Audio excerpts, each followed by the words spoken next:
نحمده ونصلي على رسوله الكريم اما بعد فاعوذ بالله من الشيطان الرجيم بسم الله الرحمن الرحيم رب اشرح لي صدري ويسر لي امري واحلل عقدة من لساني يفقهوا قولي۔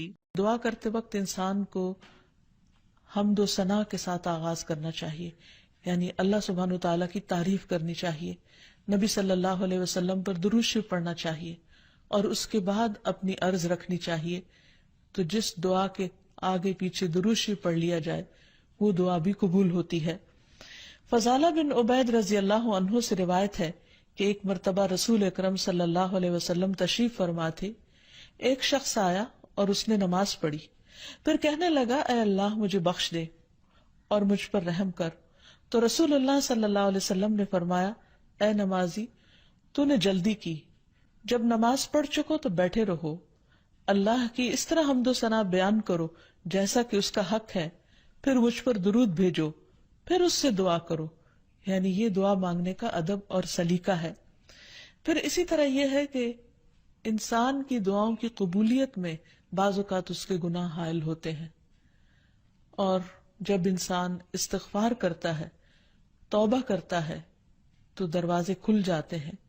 اسی لیے انسان جب دعا کرے تو اس کے ساتھ ساتھ اپنے رب سے توبہ اور استغفار کرے۔ پھر اسی طرح دعا کرنے کے ادب میں سے ایک چیز یہ بھی ہے کہ انسان جب دعا کرنا شروع کرے تو سب سے پہلے اپنے لیے دعا کرے، پھر اپنے قریبی لوگوں کے لیے دعا کرے، اور پھر تمام لوگوں کے لیے دعا کرے۔ کہ بعض اوقات ہم سمجھتے ہیں ہماری دعا قبول نہیں ہوئی، اور شیطان کا کام یہ ہوتا ہے کہ وہ بندے کے دل میں مایوسی پیدا کرے۔ جب بھی انسان کے دل میں ایسا خیال آئے کہ اس کی دعا قبول نہیں ہوئی تو اسے ہمیشہ یاد رکھنا چاہیے کہ رسول اللہ صلی اللہ علیہ وسلم نے قبولیت دعا کے مختلف قسمیں یا طریقے بتائے ہیں۔ ایک تو یہ کہ جو کچھ انسان مانگتا ہے اس کو وہ مل جائے، یا پھر یہ کہ وہ تو نہ ملے لیکن اس کے برعکس اس کے بدلے میں اس کی کسی مصیبت یا مشکل کو اس سے دور کر دیا جائے یا آنے سے روک دیا جائے۔ تیسری صورت یہ کہ دنیا میں تو انسان کو اس دعا کے صلے میں کچھ نہ ملے، لیکن قیامت کے دن وہ تمام دعائیں اس کے اعمال نامے میں شامل کر کے اسے ان کا بہترین بدلہ یا جزا دی جائے۔ ایسی صورت میں جو تیسری صورت ہے، اگرچہ دنیا کے اعتبار سے ایک مشکل صورتحال ہے، لیکن قیامت کے دن بندہ جب اپنی دعاؤں کا صلہ دیکھے گا، اس عبادت کی جزا پائے گا وہاں پر، تو اس وقت تمنا کرے گا کہ اے کاش دنیا میں میری کوئی دعا بھی قبول نہ ہوتی۔ لیکن دعا کی قبولیت کے لیے پھر کچھ شرائط ہیں۔ ایک بات تو یہ اس میں جو سب سے پہلے کہ انسان کا رزق حلال ہو، کیونکہ حرام کھانا انسان کی دعاؤں کی قبولیت میں رکاوٹ کا سبب ہوتا ہے۔ پھر اسی طرح جب انسان اللہ سے دعا مانگے تو اس وقت بہت توجہ کے ساتھ دعا کرے، کیونکہ حدیث میں آتا ہے کہ اللہ سبحانہ وتعالی غافل دل کی دعا قبول نہیں کرتے، یعنی ایک انسان مانگ رہا ہے لیکن اس کو پتہ ہی نہیں کہ وہ کیا مانگ رہا ہے، صرف رٹے رٹائے کچھ لفظ زبان سے نکال رہا ہے، یا سنی سنائی کوئی بات دہرا رہا ہے لیکن اس کے دل سے وہ بات نہیں نکل رہی ہے، وہ مانگنا نہیں، بس کچھ الفاظ کا پڑھ دینا ہے، تو یہ طریقہ بھی درست نہیں۔ پھر اسی طرح ہم دیکھتے ہیں کہ دعا سے بڑھ کر کوئی چیز اللہ کے ہاں معزز نہیں۔ حدیث میں آتا ہے لیس شیء اکرم علی اللہ من الدعاء، کہ اللہ کے نزدیک دعا سے زیادہ عظمت والا کوئی عمل نہیں۔ ایک اور حدیث میں آتا ہے وَلَا يُرَدُّ الْقَضَاءُ إِلَّا الدُّعَاءُ وَلَا يَزِيدُ فِي الْعُمْرِ إِلَّا الْبِرُّ، کہ تقدیر کو دعا کے علاوہ کوئی چیز نہیں بدل سکتی، یعنی انسان کی جو تقدیر ہے، جو لکھی ہوئی ہے، اس میں تبدیلی دعا کی وجہ سے ہو سکتی ہے، کیونکہ اللہ تعالیٰ کے ہاتھ میں ہے سب کچھ۔ یمحو اللہ ما یشاء ویثبت، جو چاہتا ہے اللہ مٹا دیتا ہے اور جو چاہتا ہے ثابت کر دیتا ہے، لکھ دیتا ہے۔ تو بات یہ ہے کہ انسان کو ہمیشہ مانگتے رہنا چاہیے، اور پورے جزم کے ساتھ، ارادے اور عزم کے ساتھ مانگنا چاہیے۔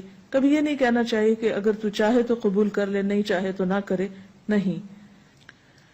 انسان دعا مانگتے وقت پورا یقین رکھے کہ اللہ تعالیٰ اس کی دعا قبول کر سکتا ہے، اور واقعی قبول کرتا ہے، کیونکہ حدیث میں آتا ہے رسول اللہ صلی اللہ علیہ وسلم نے فرمایا ان ربکم حی کریم یستحیی من عبدہ اذا رفع یدیہ الیہ فیردہما صفرا، تمہارا رب بڑا حیا کرنے والا اور سخی ہے جب بندہ اس کے حضور ہاتھ اٹھاتا ہے تو انہیں خالی لوٹاتے ہوئے اسے شرم آتی ہے.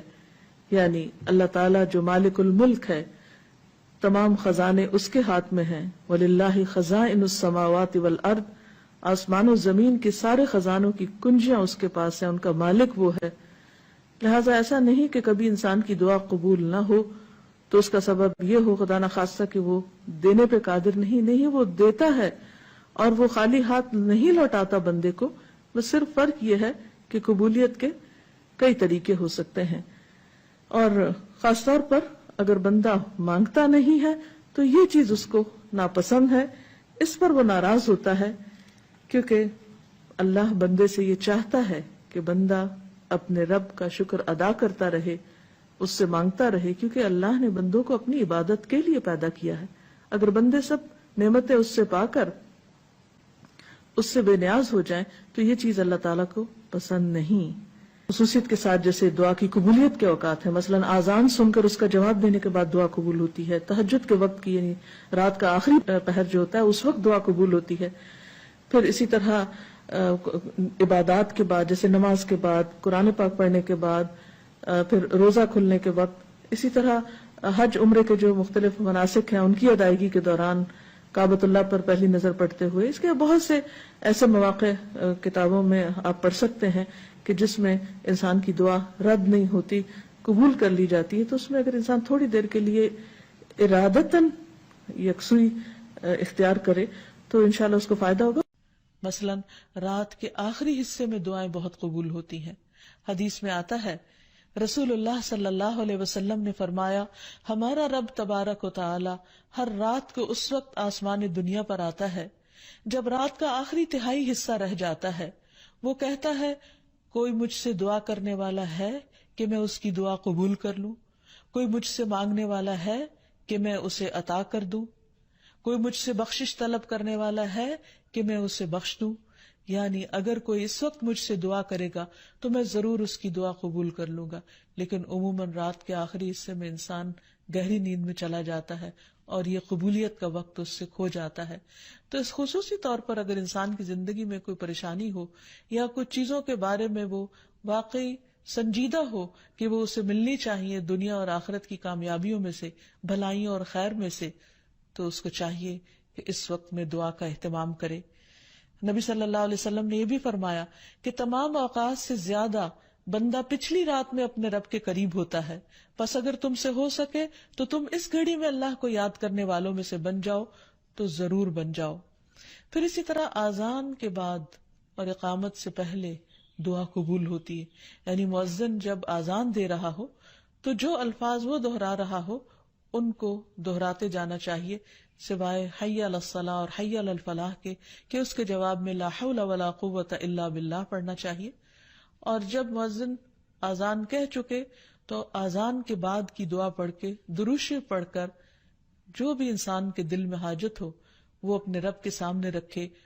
تو وہ دعا ایک قبولیت کا وقت ہوتا ہے، اس وقت آسمان کے دروازے کھلتے ہیں. تو اس وقت انسان کو یہ وقت ضائع نہیں کرنا چاہیے اور چھوٹی چھوٹی چیزیں بھی اپنے رب سے مانگتے چلے جانا چاہیے تاکہ انسان کسی انسان کا محتاج نہ ہو. پھر اسی طرح سجدہ میں انسان اپنے رب کے بہت قریب ہوتا ہے، اس وقت دعائیں خوب سنی جاتی ہیں تو خوب انسان کو پکارنا چاہیے. فرض نماز کے بعد دعا قبول ہوتی ہے، تو فرض نماز کے بعد آیت الکرسی پڑھنا اور دعا مانگنا انسان کے فائدے میں ہے، بجائے اس کے کہ انسان فوراً مصلی سے اٹھ جائے یا ادھر ادھر کی باتیں شروع کر دے. پھر اسی طرح جمعے کے دن ایک خاص گھڑی ہوتی ہے جس میں انسان کی دعا قبول ہوتی ہے، اور اس کے بارے میں ایک روایت میں آتا ہے کہ وہ جمعے کے دن کی آخری گھڑی ہوتی ہے. تو بہرحال جمعے کے دن خصوصی طور پر دعاؤں کے مانگنے کا اہتمام کرنا چاہیے. پھر اسی طرح ماہ رمضان میں ہر دن اور رات میں ایک گھڑی ایسی ہوتی ہے کہ جس میں دعا قبول ہوتی ہے، اس وقت بھی زیادہ سے زیادہ دعائیں مانگنی چاہیے. عرفہ کے دن اللہ سبحانہ و تعالیٰ سب سے زیادہ لوگوں کو جہنم کی آگ سے آزاد کرتا ہے. تو اس دن وہاں کے لوگ جو حج پر گئے ہیں وہ تو دعائیں مانگتے ہی ہیں، اور جو لوگ نہیں بھی جا سکے وہ بھی اس دن کی برکت سے فائدہ اٹھاتے ہوئے خوب دعائیں کریں. پھر اسی طرح بارش ہوتے وقت بھی دعا قبول ہوتی ہے. پھر زمزم پیتے وقت دعائیں قبول ہوتی ہیں. قرآن مجید کی تلاوت کے بعد دعا قبول ہوتی ہے. تو انسان کو ان مواقع سے خوب خوب فائدہ اٹھانا چاہیے. پھر اسی طرح مریض اور میت کے پاس جو دعائیں کی جاتی ہیں وہ بھی قبول ہوتی ہیں. تو اللہ تعالیٰ سے دعا ہے کہ وہ ہماری دعاؤں کو بھی سن لے اور ہمیں قبولیت کے اوقات سے بھرپور فائدہ اٹھانے کی توفیق دے اور ہمیں دعائیں مانگنے کے آداب سکھا دے. وآخر دعوانا ان الحمد للہ رب العالمین. السلام علیکم ورحمۃ اللہ وبرکاتہ. قبولیت کے 6 خاص اوقات میں سے کوئی بھی وقت پایا جائے تو دعا ضرور قبول ہوتی ہے، اور وہ 6 اوقات یہ ہیں. نمبر 1، رات کا آخری تہائی حصہ، تہجد کا وقت. نمبر 2، آذان کے وقت. نمبر 3، آذان اور اقامت کے درمیان کا وقت.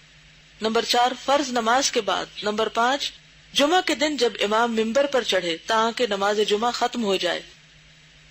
نمبر 6، جمعہ ہی کے دن نماز عصر کے بعد کی آخری ساعت، یعنی عصر کے بعد سے آخر تک. ان اوقات کے ساتھ ساتھ قلبی خضوع و خشوع ضروری ہے، اور بارگاہ رب العالمین میں عجز و انکسار، ذلت و خاکساری، تضرع اور الحاح اور رقت قلب بھی. اور دعا کرنے والے کا رخ قبلے کی طرف ہو، کامل طہارت کے ساتھ ہو، اپنے دونوں ہاتھ بارگاہ الہی میں اٹھائے، اور سب سے پہلے اللہ تعالیٰ کی حمد و ثنا بجا لائے. اس کے بعد رسول اللہ صلی اللہ علیہ وسلم پر جو اللہ تعالیٰ کے خاص بندے ہیں درود شریف بھیجے، اور اپنی حاجت پیش کرنے سے قبل توبہ اور استغفار کرے.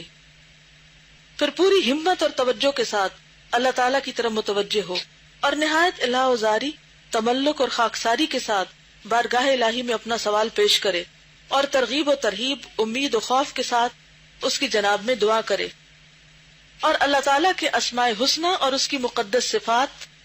کون سی مقدس صفات؟ جی، اللہ کے ناموں میں جو ہیں، اور اس کی توحید کا وسیلہ پکڑے. دعا سے پہلے کچھ صدقہ و خیرات کرے تو امید ہے کہ یہ دعا مسترد نہ ہوگی، خصوصاً جب کہ وہ دعائیں پڑھی جائیں جن کے بارے میں رسول اللہ صلی اللہ علیہ وسلم کا ارشاد ہے کہ ان کے قبول ہونے کی امید کی جا سکتی ہے، یا وہ دعائیں پڑھی جائیں جن میں اسم اعظم موجود ہے، اللہ کا بہت بڑا نام. اسم اعظم والی دعاؤں میں سے ایک دعا یہ بھی ہے جو سنن اور صحیح ابن حبان میں حضرت عبداللہ بن بريدہ عن ابیہ سے مروی ہے کہ رسول اللہ صلی اللہ علیہ وسلم نے ایک آدمی کو یہ دعا کرتے ہوئے سنا: اللہم انی اسألک بانی اشہد انک انت اللہ لا الہ الا انت الاحد الصمد الذی لم یلد ولم یولد ولم یکن لہ کفوا احد. اے اللہ، میں تجھ سے اس وسیلے کے ذریعے مانگتا ہوں کہ میں گواہی دیتا ہوں کہ تو اللہ ہے، تیرے سوا کوئی دوسرا الہ نہیں، تو اکیلا ہے، بے نیاز ہے، ایسی ذات ہے کہ نہ کسی کو جنا اور نہ خود کسی سے جنا گیا، اور نہ کوئی اس کے برابر ہے. تو اس میں اللہ تعالیٰ کا کون سا نام ہے بہت بڑا؟ الاحد، الصمد. یعنی ان ناموں کے ساتھ اگر اللہ کو پکارا جائے، یا احد یا صمد، یا پھر اسی طرح اس دعا کو پڑھ کر دعا مانگی جائے جو بھی دل میں ہے، تو دعا قبول ہوگی. اس کی یہ دعا سن کر رسول اللہ صلی اللہ علیہ وسلم نے فرمایا: لقد سأل اللہ بالاسم الذی اذا سئل به اعطى واذا دعی به اجاب. سنن ابن ماجہ ابواب الدعاء. یہ آدمی اللہ تعالیٰ کے اس نام سے مانگتا ہے کہ جب اس کے وسیلے سے سوال کیا جائے تو وہ دیتا ہے، اور جب اس کے ذریعے دعا کی جائے تو وہ قبول کرتا ہے. وآخر دعوانا ان الحمد للہ رب العالمین. سبحانک اللہم وبحمدک، اشہد ان لا الہ الا انت، استغفرک واتوب الیک. السلام علیکم ورحمۃ اللہ وبرکاتہ.